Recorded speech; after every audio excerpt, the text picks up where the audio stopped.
Ya son varios años que tengo la oportunidad de conocerles a muchos de ustedes. Y en esta mañana vengo solamente para ser de bendición. Pudiendo escoger tantos temas de lo que yo pudiera expresar, hay gozo en mi corazón, creo que así ya, hay gozo en mi corazón. Pedí permiso y uno pues pide permiso de muchas maneras, ¿no? Y yo lo puse muy al extremo, ¿verdad? Sale el hermano Cintrón, va de vacaciones y me pidió esto y lo otro, pero lo más importante es que estamos aquí. Y en la iglesia se quedó a cargo del púlpito mi esposa. Ella estará predicando en esta mañana. Ella tuvo la bendición de estar en los últimos 2 años en el seminario nazareno aquí en San Antonio. Nada más que ella siempre se me va por un lado, le digo, ahora te toca, ¿verdad? Y ella siempre se hace como que no puedo, pero ahora vas a poder. Y tiene toda la historia, ¿verdad? Ella es 3ª generación de cristianos. Yo soy 1ª generación solamente. Pero mi suegro fue pastor de esta iglesia allá a fines de los 70s o principios de los 80. Mi suegro José Palacios fue pastor de esta iglesia, después regresó a México y ahora por misericordia, ¿verdad? Pues estamos en esta mañana con ustedes. No soy el predicador de excelencia, pero yo estoy seguro de una cosa, que yo estoy seguro que el Señor me llamó y tengo la seguridad de una sola cosa, de que Dios es Dios nuestro. Y en esta mañana, pudiendo hablar de tantas cosas, yo le voy a hablar de mi Dios. Y el propósito de esta mañana es decirle, comunicarle lo que yo he probado de Dios. Voy a invitarles a abrir sus Biblias en el Salmo 48, versículo número 14. Y vamos a leer todos este texto y que Dios nos ayude. Amén, hermanos. Alguien viene con la expectativa de ser bendecido por el Señor. Alguien tiene dispuesto su corazón para que Dios lo toque. Amén. Alguien viene con los oídos abiertos para que Dios le hable a su oído y afecte su corazón y que su corazón active su voluntad. Porque yo pudiera hablarle de muchas cosas. Hablar de Dios no es cosa fácil. Porque cuando decimos quiero hablar de Dios, pues vamos a hablar de la persona de Dios. Pero ahorita no hay nadie que conozca bien a Dios en información. Que diga Dios es así, Dios es asá, Dios hace esto, Dios hizo esto por esto. Nadie lo sabe. ¿Qué pasaría si surgiera alguien que conozca perfectamente a Dios? Que diga, yo conozco a Dios, Dios es así y asado. ¿Qué pasaría con Dios? Dios dejaría de ser Dios, porque ya hay otro igual a Él que lo conoce. Pero como eso no puede ser posible, Dios permite que hablemos de Él hasta donde Él nos ha revelado, punto. Y hablamos de lo que vemos en la Biblia, pero también hablamos de lo que Dios ha hecho en el corazón. Nadie puede hablar de Dios a menos que haya tenido una experiencia personal con Él. Y quiero leer este texto con ustedes, si me acompañan, por favor. Salmo 48, ahí está en la pantalla. Qué fácil está aquí, ¿verdad? Dice así, vamos a leerlo todos. Porque este Dios es Dios, ¿qué? Nuestro, eternamente y para siempre. Él nos guiará aún más allá de ¿qué? De la muerte. Entonces, yo quiero hablarles de ese Dios hasta donde yo pueda hablar. Pero yo voy a hablar solamente de lo que yo he experimentado de Dios. No puedo hablar más allá de Dios. ¿Están de acuerdo conmigo? Porque hoy todo el mundo habla de Dios y no tienen una experiencia con Dios. Solamente pueden hablar de Dios a aquellos que lo han gustado, que lo han saboreado, que han pasado por la experiencia de conversión y de que viven en armonía con sus mandamientos. Yo soy fanático, no creo que haya problemas con esa palabra, de los tacos al pastor. Y soy, yo creo que experto en comida del mar. Yo he probado muchos restaurantes donde venden cóctel de camarones y venden cóctel de ostiones. Hermano, ¿me puedo bajar tantito? No hay problema, ¿no? Sí, me puedo. Yo soy fanático de los de la comida del mar. Me gusta la comida del mar, la disfruto. Y un día a alguien quería yo enseñarle cómo eran los cócteles de camarones y de ostiones, o lo que llamamos la campechana. Y yo le decía, mira, la comida del mar es así, el pescado se fríe de esta manera y hay de esta manera. Pero en cuanto al cóctel del camarón, el secreto está en la salsa que hace uno. Muchos de ustedes tratan de hacer el barbecue y le ponen y le dan y no les sale y terminan yendo a Ruris comprando la botella que cuesta $9, ¿no es cierto? Algunos se están riendo. Y qué sabroso, ¿verdad, Ruris, verdad? Y entonces yo trataba de explicarle, mira, el camarón primero se pela, se pone agua a hervir. Gracias, Jonathan, por interpretarme, gracias. Y entonces el camarón número 1, se pone el agua con sal a calentar. Usted quiere preparar un cóctel de camarones, primero ponga el agua con sal a hervir, bien caliente. Después empiece a pelar los camarones. Ya que peló los camarones, cuando el agua está hirviendo, tira los camarones, 1 libra, y no más de 3 minutos. Sacas los camarones y los recibes en agua fría con hielo. Y ese camarón se va a inflar. Se va, ¿cómo dijo? Se va a inflar, se va a hidratar, se va a hacer más gordito. La merma no decrece, sino aumenta. Después de eso le pones sal.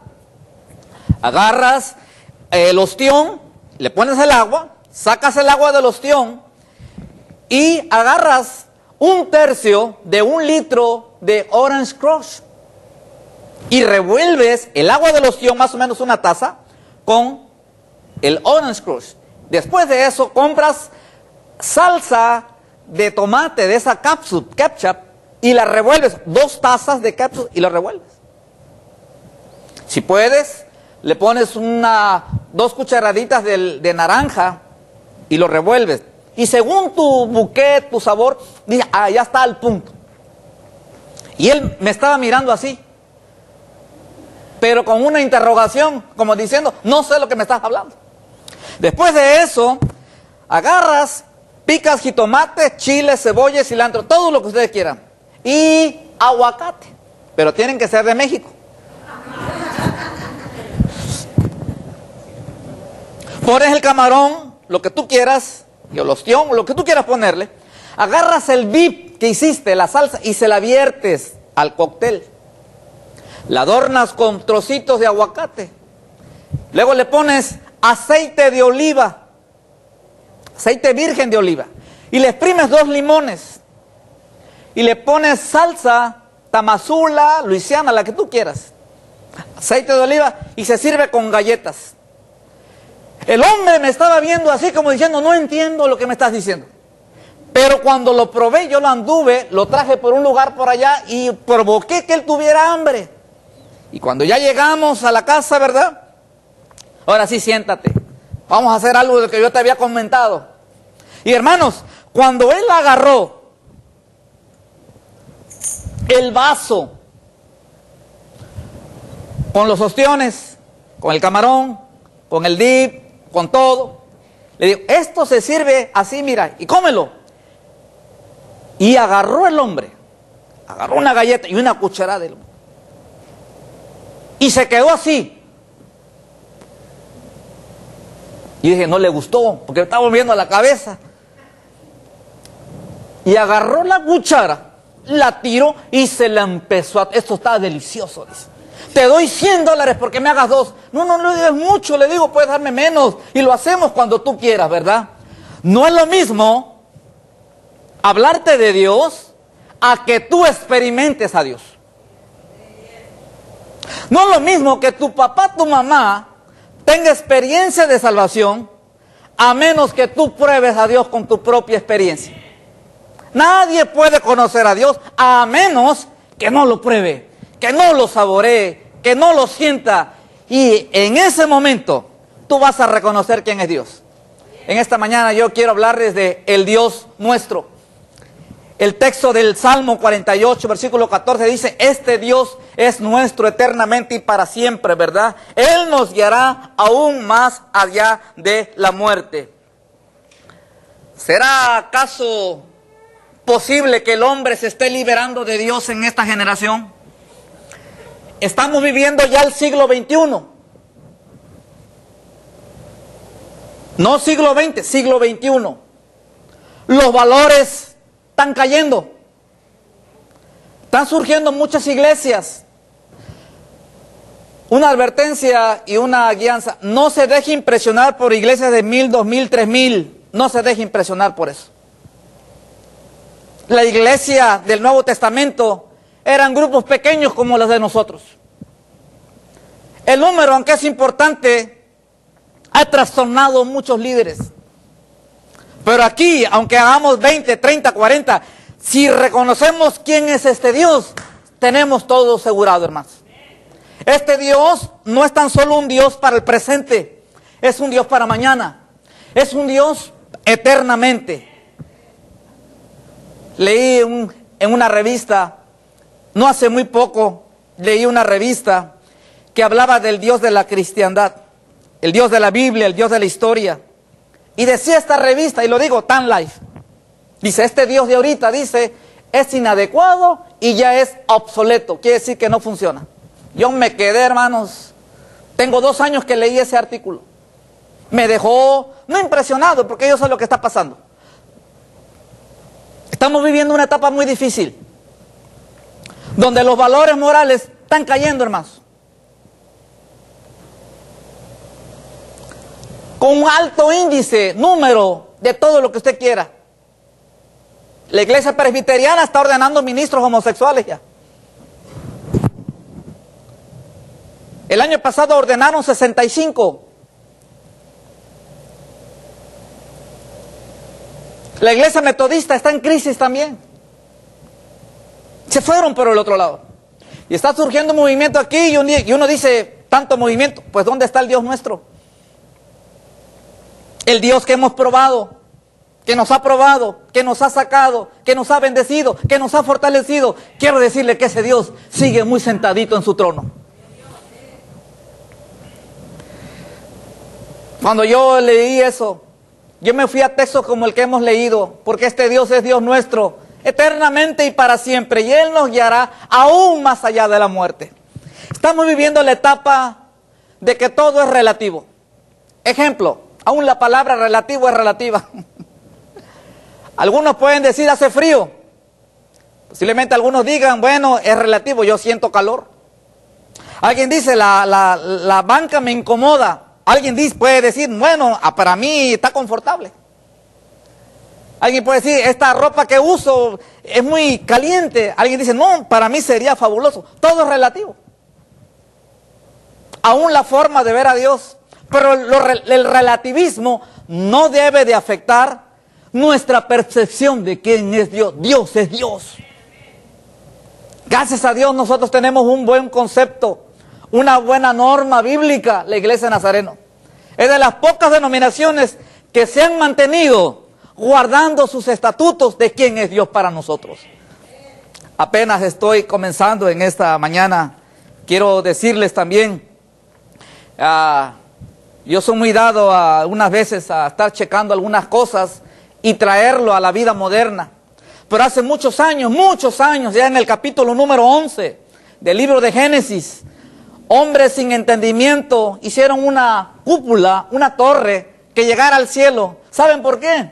Porque querían deshacerse de Dios. ¿Sabe usted que el Dios nuestro para algunos puede ser un Dios que incomoda? Un Dios que pone linderos. Un Dios que pone normas. Y cada vez que uno desafía a Dios, Dios nos confunde, como sucedió allá en Génesis 11. Pero cuando el hombre se reúne para buscar a Dios, Dios lo bendice como en el día del Pentecostés.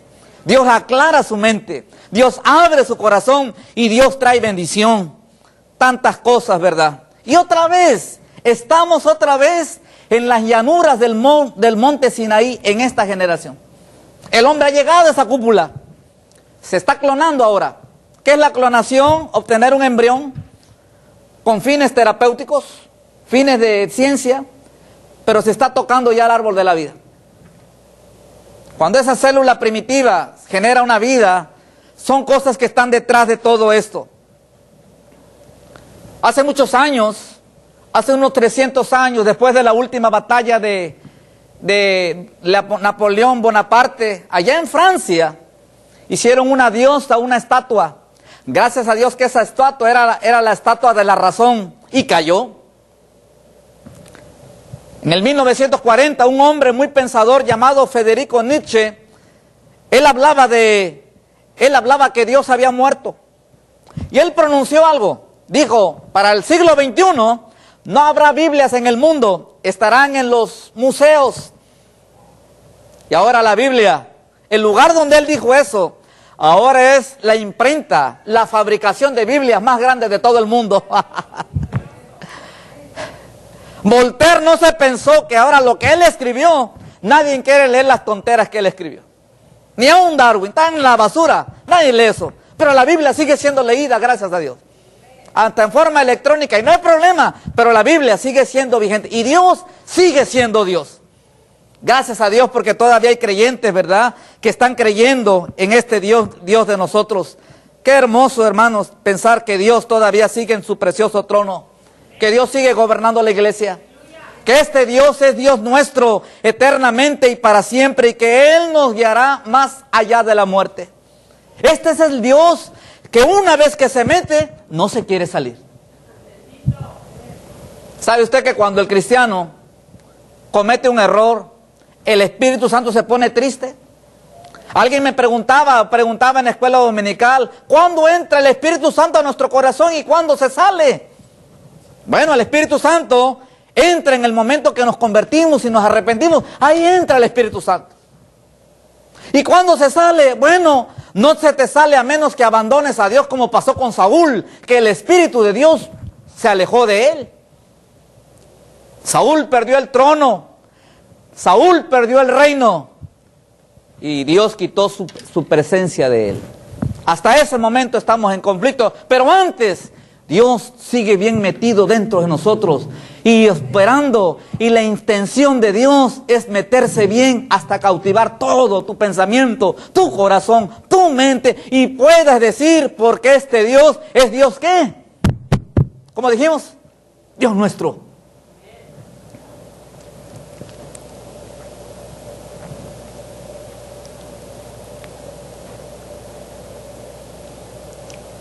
Mi papá trabajó en el ferrocarril, railroad.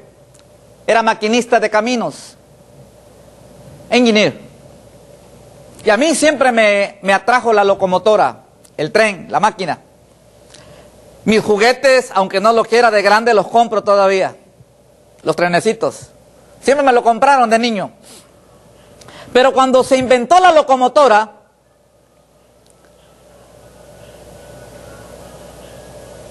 allá en Inglaterra, le preguntaron al inventor de la locomotora, oiga, usted está hablando de un tren de muchas toneladas de fierro. Y entonces llegó, cuando él trataba de convencer al parlamento de la creación de la máquina de vapor, alguien le hizo una pregunta. Bueno, ¿y qué pasa si se atraviesa un caballo? ¿Qué pasará con la locomotora que va corriendo? Y dijo Stevenson, pues lo siento por el caballo, porque la locomotora seguirá corriendo. Así pasa con Dios. Dios sigue siendo Dios, y a Dios nadie lo quita de su lugar. Nunca lo quita nadie de su trono. Ni Dios, y el Dios sigue siendo Dios por causa de lo que Él es. La primera pregunta que viene en esta mañana para ustedes y para mí es, ¿por qué el hombre ha querido eliminar a Dios? Ya se quitó de la escuela. ¿Y cuántos problemas ha causado esto desde hace 17 años? La situación moral en la escuela no ha mejorado, ha bajado. Se quitó como juramento a nivel de las cortes y la cosa no ha mejorado, ha empeorado. Se ha quitado de la vida matrimonial y los matrimonios no han avanzado. Ha degenerado. Usted quite a Dios del centro de la familia, quite a Dios aún ya conocido, y esa vida va a ser un fracaso. Quite la vida de Dios de una señorita, y esa vida puede estar en fracaso. Quite a Dios de los pensamientos de un joven, de un adulto, y yo no les aseguro nada positivo. Por eso es importante con quién yo me voy a casar. Es importante eso, ¿verdad? ¿Saben por qué Dios, el hombre ha querido eliminar a Dios? Y yo creo que hay una poderosa razón. Y es que Dios puede ser un estorbo para la mente. Dios puede ser un estorbo. Un estorbo a la libertad, porque el hombre por naturaleza siempre quiere ser libre.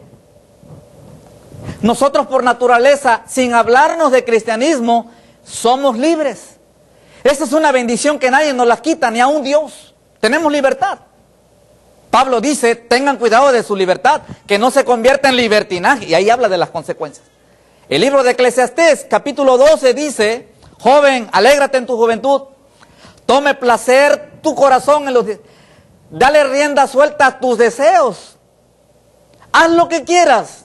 Pero dice el libro de Eclesiastés, pero recuerda, sobre todas estas cosas te juzgará Dios. O sea, la libertad es algo que tenemos. Allá en las escuelas decimos, es un derecho inalienable, que nadie te lo puede quitar, la libertad.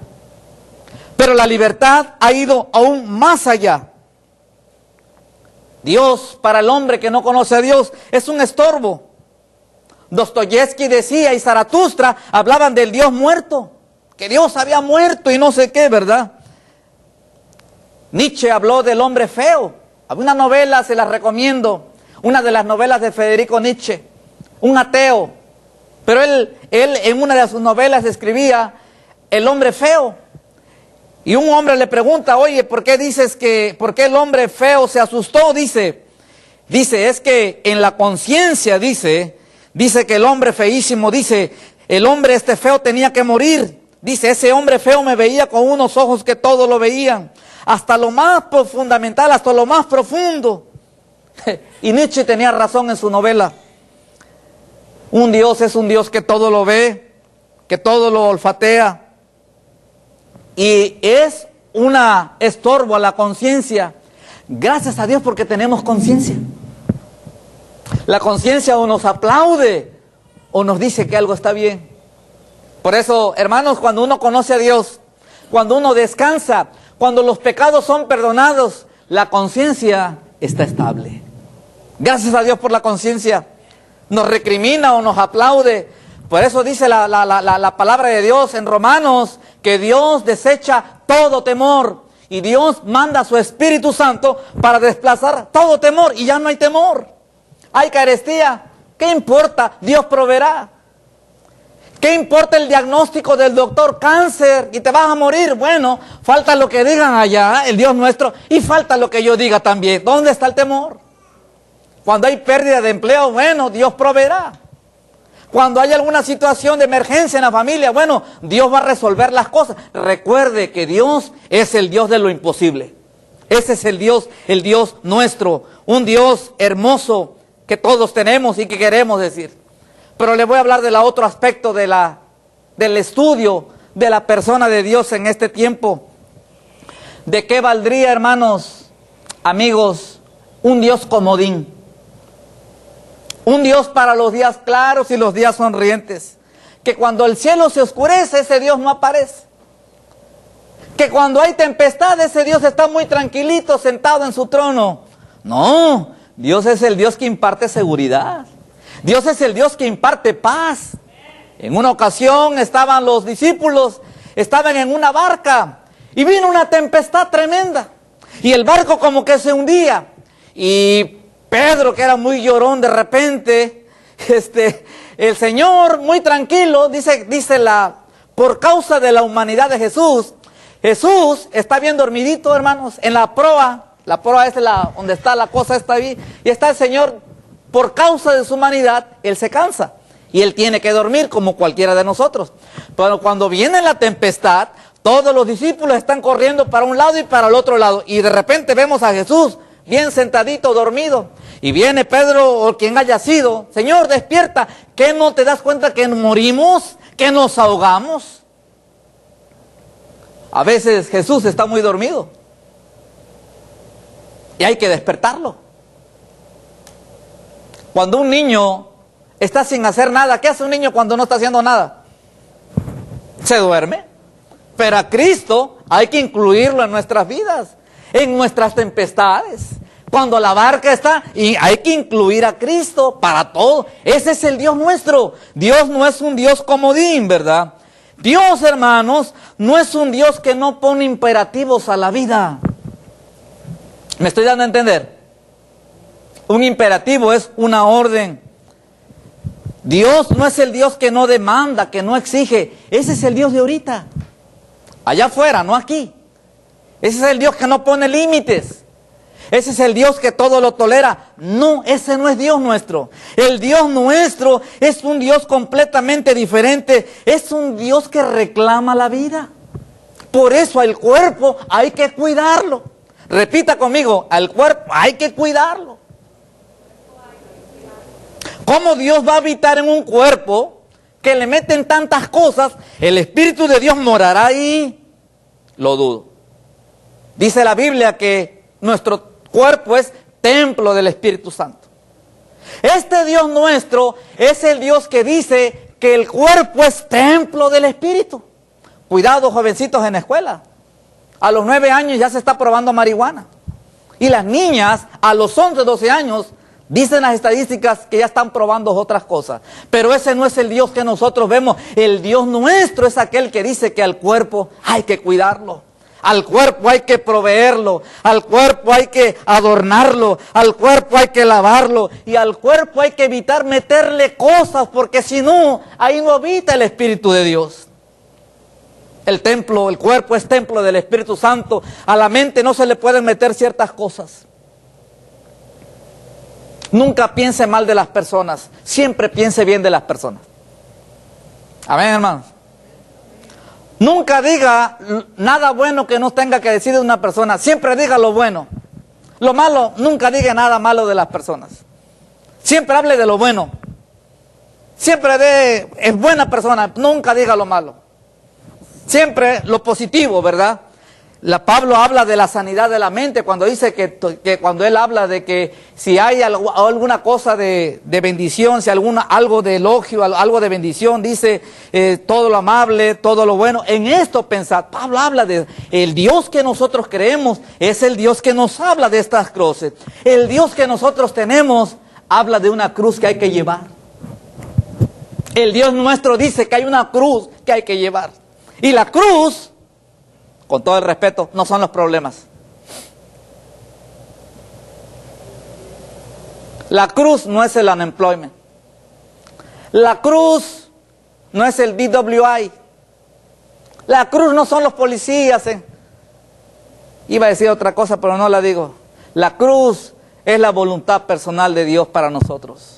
Esta es la cruz, es la voluntad de todos los días. Dios no es un Dios comodín. Dios es un Dios, ¿verdad?, que pone imperativos a la vida, que dice que la vida es tan preciosa, ¿verdad? Que hermano, si tuviéramos un Dios que no le pone reclamos a la vida, ¿de qué serviría ese Dios? No sirve para nada. Es un Dios fácil. Es el Dios que se puede estar predicando alrededor. Pero el Dios de nosotros es un Dios que dice que la vida viene de Él. De que exige que el cuerpo sea templo del Espíritu Santo. El Dios nuestro es un Dios que reclama la vida. El Dios nuestro es un Dios que no nos deja como nos encontró. El Dios nuestro es un Dios que perdona. El Dios nuestro no es el Dios que nos deja con nuestros resentimientos. Estoy subiendo de tono, hermano. El Dios nuestro no es un Dios que nos deja con nuestras amarguras.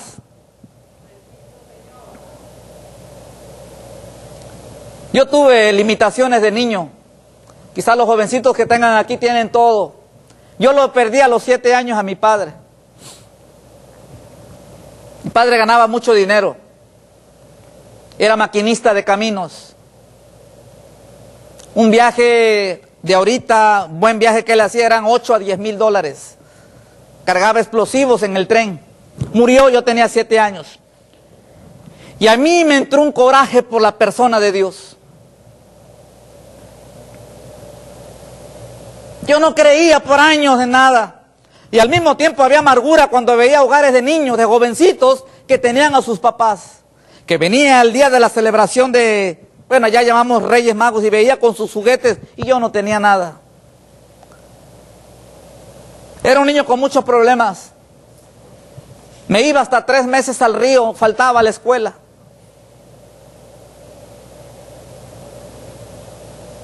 Gracias a Dios por las personas que se cruzaron en mi camino y maestras que me ayudaron y pude salir adelante. Me fui a la Ciudad de México y ahí me formaron como persona y le debo mucho al México, a la Universidad Nacional Autónoma de México, desde la prepa hasta la universidad. Y ahí se me quitaron los rancheros, yo venía bien ranchero y ahí me formaron. Pero venía con muchos problemas. Y yo no creía que Dios es Padre, que Dios es un Padre celestial. Yo no lo creía, porque qué injusto yo relacionaba la paternidad de Dios conmigo con la paternidad que tuve de mi padre. Mi padre me dejó, se murió cuando yo tenía 7 años. Y esa relación de padre yo la vi, la experimenté, y ahí estaba algo que me estorbaba, y me estorbaba, y me estorbaba. Pero gracias a Dios, que cuando yo escuché del mensaje de Dios, que este Dios nuestro para siempre y eternamente, ahora la paternidad de Dios me la he apropiado y yo tengo un Padre por los siglos de los siglos. Cuando yo sufro, Dios está conmigo. Cuando yo tengo aflicción, ese Dios me consuela. Cuando yo tuve golpes como padre, pude entender a mis hijos. Cuando vino la limitación, vino la diabetes, vino la psoriasis, me deprimieron. Yo encontré que este Dios es Dios nuestro para siempre y eternamente, y que Él es más poderoso que las enfermedades. Y que Dios no tan solo da gozo, sino da sumo gozo para aquellos que lo tienen como Padre. Cuando Dios no está al centro de nosotros, cuando todo va bien, qué buen Dios tenemos, ¿verdad, hermanos? ¿Verdad? Cuando hay trabajo en abundancia, qué bonito es este Dios. ¿O no es cierto, hermano? Cuando hay una salud de 80 a 120 de presión arterial y 80 a 120 de azúcar y nada de esto, qué hermoso Dios. Cuando nuestros niños están chiquitos y los apapachamos y qué bonitos los niños, ¿verdad? Qué hermoso Dios. Cuando corremos y brincamos y tenemos una salud impecable, qué hermoso este Dios. Pero ¿qué cuando viene la traición? ¿Qué cuando viene la angustia? ¿Qué cuando viene el fracaso de nuestros hijos? ¿Qué cuando viene la cárcel? ¿Qué cuando llega el divorcio, la difamación? Ahí es cuando saca uno el cristianismo. Es ahí cuando dice, pase lo que pase, este Dios es nuestro, Dios nuestro eternamente y para siempre. Y Él no tan solo me sacará de aquí, sino me guiará aún más allá de la muerte. Bendito sea el nombre de Dios. Ese es el Dios nuestro. Es el Dios que no nos deja como nos encontró. ¿Cuántos de aquí han tenido victoria por el Dios que tenemos? Levante su mano. ¿Quién no ha pasado por crisis? ¿Quién no ha pasado por situación? ¿Quién no ha pasado por fracasos? ¿Quién no ha pasado por deportación? ¿Quién no ha pasado por escarnio, por burla? Pero aún sobre todas cosas, Dios es nuestro Dios. Uno no vale por lo que tiene. Tarde o temprano no lo puede perder. ¿Cuántos dicen amén? Si la mujer confía mucho en su belleza, si no, pregúntenle a Marilyn Monroe. Tarde o temprano se pierde. Si uno confía en su intelecto, pregúntenle a un anciano de 80 años y ya la memoria empieza a fallar. Si uno pone su confianza en lo que tiene, tarde o temprano va a decir uno como Job, desnudo nací, desnudo vuelvo, ¿verdad? Pero bendito el nombre de Dios. Si uno tiene su confianza en lo que tiene, uno lo puede perder. Pero lo único que uno no puede perder es la bendición y el amor y el abrazo de Dios para nosotros, porque este Dios es Dios nuestro ahorita, mañana, eternamente y para siempre, y aunque me muera, Él me llevará aún más allá de la muerte.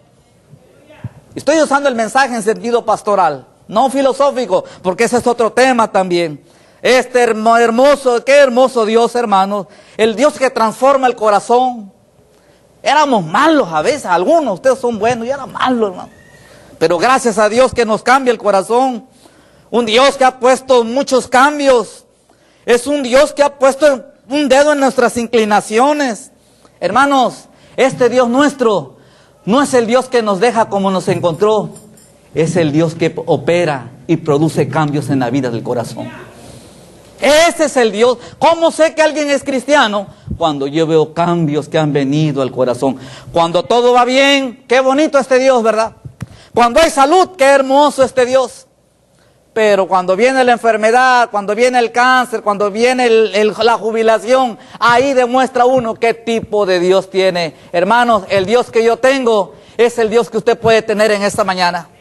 No se vaya con la finta, como decimos en Veracruz. El Dios nuestro, hermanos, es el Dios para todos los días, eternamente y para siempre. Este es el Dios que debe de vivir por siempre. El Dios de la Biblia, el Dios de Jesucristo, el Dios de las grandes personas, el Dios de nuestra experiencia, al que hemos probado 1000 veces. Este nunca nos ha fallado y ese Dios nunca puede morir. Él es eterno.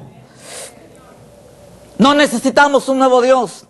No necesitamos una nueva doctrina. No necesitamos un templo de 1000, 2000, 3000. Esas son falacias, esas son tonteras. Lo único que necesitamos, hermanos, es afianzar que nuestra fe descansa en Él. Llega un momento en la vida donde todo tiene que desaparecer. Pedro, Elías y Jesús. Y dice el texto en los evangelios, en la transfiguración, que ellos a nadie vieron, solamente a Jesús. Ahí está la atención de nosotros. Nunca pierda de vista a Jesús. Nunca pierda de vista a Jesús en las buenas y en las malas, en las buenas experiencias y en las malas experiencias. Dios sigue siendo nuestro Dios. Afiance más su confianza en Dios. No se ahogue con las primeras gotitas que caen de la vida. No se ahogue. Este Dios nos guarda. Nuestra vida está escondida en Él. El salmista se pregunta, yo tengo todo aquí, tengo todo acá. Pero ¿a quién tengo yo en los cielos? Dice el salmista, Salmo 63. ¿A quién tengo? A ti, Señor. Tú eres mi confianza. ¿De dónde vendrá nuestro socorro? De Jehová nuestro Dios. Ese es el Dios nuestro. Ese es el Dios que yo he abrazado. El Dios del cual debemos afianzar nuestra confianza. El Dios del cual debemos asegurarnos más de su presencia. ¿Saben por qué la gente vive como yo vivía? Dios no está, Dios está, Dios quién sabe.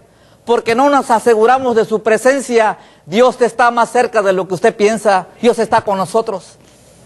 A menos que tú no quieras que esté Dios, Dios va a estar ahí buscándote. Hay que renovar nuestra consagración a Dios.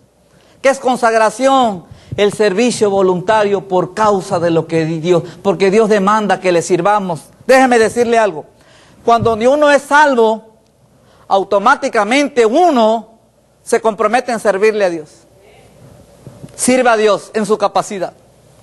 Sirva a Dios en su capacidad. Dios no va a esperar más de lo que no podemos. Dios, según la Biblia, Dios va a usarnos donde Él, según los dones que Él nos ha dado. Acreciente su búsqueda de Dios. No se pierda los cultos de la mañana del domingo. Y entre semana, trate de estar en los servicios. Yo le aseguro que Dios está aquí. Cuando hay una actividad programada por el pastor, no se lo pierda, porque generalmente ahí hay bendición.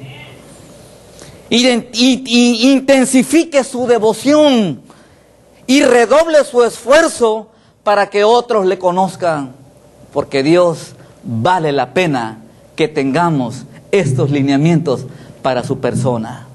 Hermanos, conclusión, su Dios es mi Dios. ¿A quién le gustaría probar ese Dios en esta mañana? Somebody wants to know God at this moment today. Vamos a orar en el altar.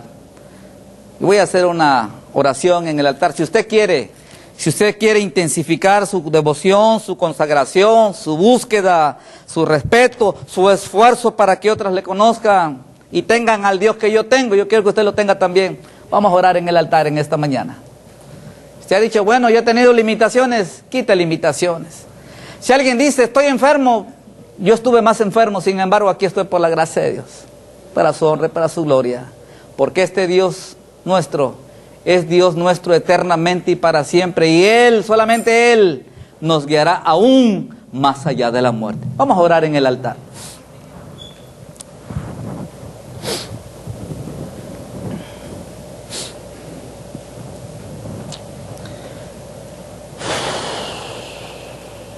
Él es Dios nuestro y es el Dios tuyo también.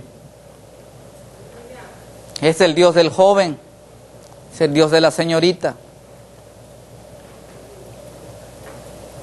Vamos a adorar a Dios. ¿Cuál es tu nombre? What's your name? Tanas. Would you want to know God today? Si alguien me puede asistir con este muchacho, hermana, ya sabe el procedimiento. Vamos a orar en esta mañana. Cierra sus ojos. Dios merece toda nuestra entrega, toda nuestra devoción, todo nuestro respeto, toda nuestra búsqueda. Dios es Dios nuestro, eternamente y para siempre, y Él nos guiará aún más allá de la muerte. Padre eterno, doblamos nuestras rodillas delante de ti, Señor. Queremos decir en esta mañana que tú eres la experiencia más hermosa que hemos experimentado en esta tierra. Gracias porque nos conociste, gracias porque te hemos amado. Señor, en las buenas y en las malas, ahí has estado tú. Con los problemas difíciles de la vida, Señor, tú nos has guiado, tú nos has fortalecido. Tú has estado con nosotros en el hospital, Padre. Tú nos has sacado de victoria en victoria y nos has llevado y nos has traído. Estamos descansando en ti, Señor. Gracias porque eres nuestro Dios, Señor. El Dios que nunca nos deja como nos encuentra. El Dios que ha producido cambios. El Dios que genera nuevos pensamientos. El Dios que nos habilita para servirle. El Dios que nos arrulla en su presencia. El Dios de los momentos buenos y aún de los momentos que parecen malos. El Dios de los días claros, el Dios de los días oscuros. El Dios de la abundancia y el Dios de la limitación. El Dios de la fortaleza y el Dios de la debilidad. ¿Cómo podríamos dejarte, Señor? Este era el mensaje que yo tenía preparado para hoy en la mañana en mi iglesia, Señor. Y lo he traído aquí, Señor, aún con temor. Mi iglesia me conoce de alguna manera, pero aquí, Señor, no me conocen. Solamente he querido decirle, Señor, quién eres tú para mí, Padre. Y que cada uno te pueda probar así como yo te probé, Señor. Que no necesito ir 2000 años para experimentar lo que pasó Pablo, Pedro. Yo lo puedo experimentar en esta mañana. Con aquellos que abren su corazón, Señor. Redobla fuerzas. Pon una marca en el corazón, Padre. Y abraza, Señor, a cualquier persona, incluso que regresa a ti en esta mañana. Tú eres el Dios nuestro, Señor. Tú eres mi Dios. Y, Señor, tú estás muy metidito dentro de mí. Mi único trabajo es que tú nunca salgas, Padre, sino que permanezcas. Haz tu obra en cada uno de nosotros. Te alabamos, te bendecimos. Te damos honra, gloria y honor, Padre, porque estamos delante de ti. Esta no es ceremonia, esto no es liturgia. Esto es devoción delante de ti, Señor. Bendigo tu precioso nombre. Bendice a mis hermanos en este altar.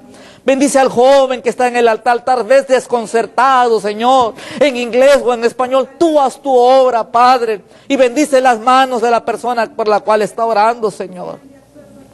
Ponemos en tus manos, Señor, la vida de nuestros hijos, cada uno de ellos, Padre.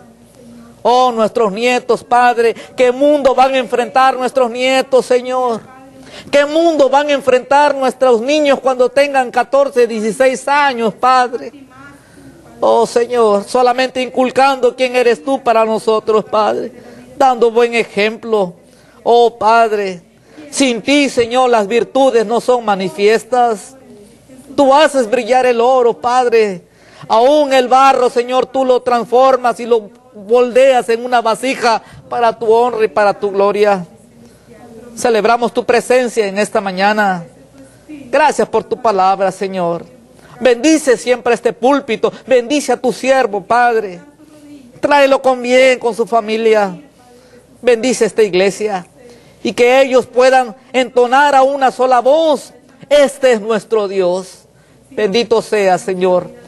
Nos ponemos en tus preciosas manos. Y, Señor, bendice cada corazón en esta mañana. Celebramos tu presencia. En el dulce nombre de Jesús, Señor nuestro. Amén y amén. Amén y amén.